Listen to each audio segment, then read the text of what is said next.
C'est bien connu, on ne prête qu'aux riches, a fortiori quand on est une banque. Selon une étude publiée dans 60 millions de consommateurs, les banquiers facturent chaque année aux clients les plus fragiles 296 € de frais pour des découverts. C'est 9 fois plus que pour les autres clients. Margot Manière est notre bureau de Bordeaux. Un cercle vicieux. Tous les mois à découvert, cette retraitée dit devoir faire face à une avalanche de frais bancaires. Alors 10,70 €, 8 €, 16 €, 8 €, 8 €, 8 €, 16 €, 8 €, 8 €. En tout, plus de 250 € certains mois, alors qu'elle touche une pension de 940 €. J'ai l'impression d'être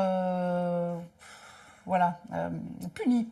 Je me dis, mais moins on peut payer, plus on paie. Finalement, je sens que oui, je suis une vache à lait pour les banques.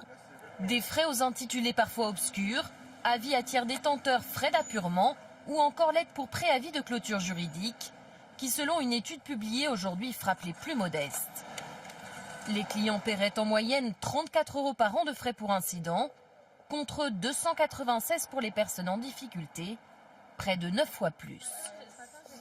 Alors les banques abusent-elles des plus fragiles ? Non, selon leurs représentants, qui mettent en avant une offre spécifique. Systématiquement, une lettre est envoyée à ce client pour l'inviter à venir dialoguer avec sa banque et lui proposer cette offre dédiée qui va lui permettre de limiter les frais d'incident. Des frais qui représentent, selon l'étude, un bénéfice de près de 5 milliards d'euros par an pour les banques.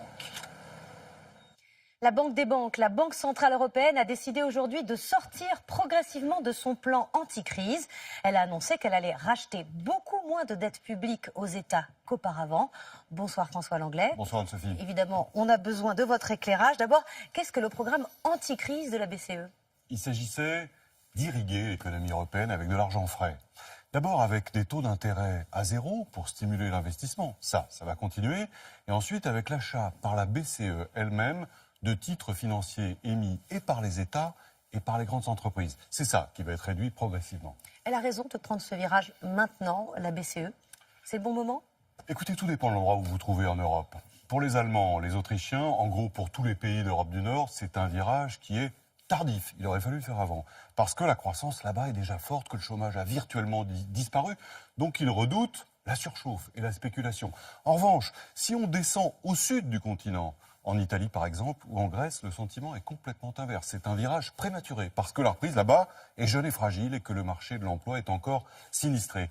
Prématuré pour les uns, tardif pour les autres, c'est toute l'histoire de l'Union monétaire européenne. Vous savez, c'est une sorte de vêtement à taille unique, qui est trop grand pour les petits et trop petit pour les grands, alors que la situation économique des différents pays membres de la zone euro a rarement été aussi dissemblable.